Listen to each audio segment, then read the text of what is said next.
আপনারা আমাদের জন্য কথা বলেছেন এর আগেও জানি। আমরা 2016 ব্যাচ টিচার, আপনার কথা আমরা শুনেছি বিধানসভার বাইরে আপনি বলেছেন, তখনও আমরা ছিলাম সেই সামনে। এই যে আমাদের বঞ্চনা নিয়ে আপনারা আর মানে কিভাবে আপনারা স্কুলের পাঁচজন রয়েছে, আমাদের অ্যাকচুয়ালি আমার 45 আমাদের ছিলেন, আমরা 2016 এখনো 6 ছিল, কিন্তু এখনো পর্যন্ত এই 31 অগস্ট অব্দি আমাদের রয়েছে টাইমটা টেনিওরটা। তারপরে আমাদের কি হবে এখনো পর্যন্ত, কিন্তু আজকে জুলাই নতুন সরকার আমাদের আমাদের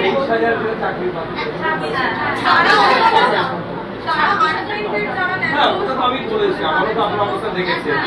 এবার এই যে আজকে 29 তারিখ জুলাই মাসের 31 অগস্ট অব্দি আমাদের টেনিওর আছে, আমরা আজকে দাঁড়িয়ে এখনো পর্যন্ত জানি না যে সামনের মাসে আমাদের কি হবে।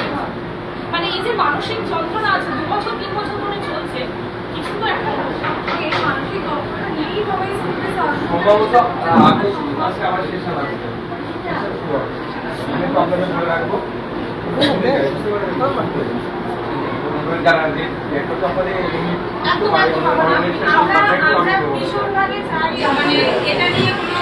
আপনি আপনারা যে সেশন শুরু হবে তখন বলবেন, আমি তাহলে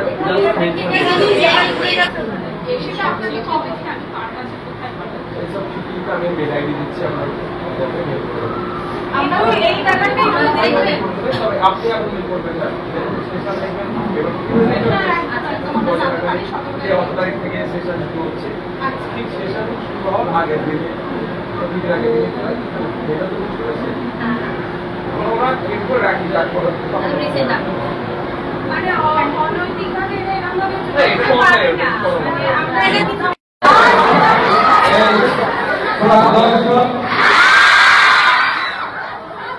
তোমাদের এখানে আমি প্রতিষ্ঠানে এসেছি, আমি কিছু কথা বলবো। তার আগে ম্যাডাম ভারতবর্ষে একটা দায়িত্বশীল আছে, দুটো কথা বলবো। আচ্ছা, আমি কথা বলতে হবে না।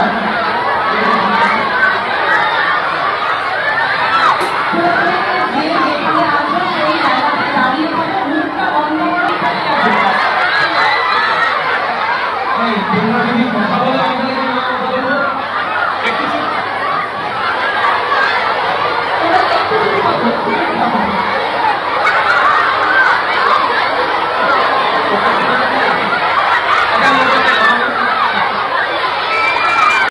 আসবে, আর যারা তখন নতুন শিক্ষার্থী থাকবে তারা অপেক্ষা করবে না, সবাই চাও তোমরা, তাহলে এমন জীবন করতে হবে যে তোমরা আসবে স্টুডেন্ট প্রাক্তনী হিসাবে, তো তোমাদের জন্য ম্যাডাম থেকে শুরু করে যারা তখন থাকবে ছাত্রছাত্রীরা অপেক্ষা করবে।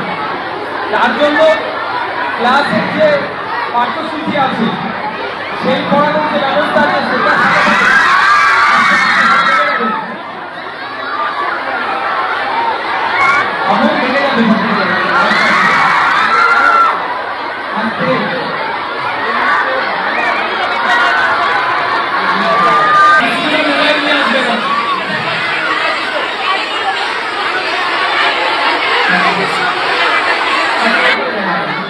ভবিষ্যতের তারকা তোমরা আমাদের, কেউ হেলথ সেক্টরে, কেউ স্পোর্টসে, কেউ এডুকেশনে, কেউ এগ্রিকালচারে, সবাই তোমরা কিন্তু ভবিষ্যতের তারকা।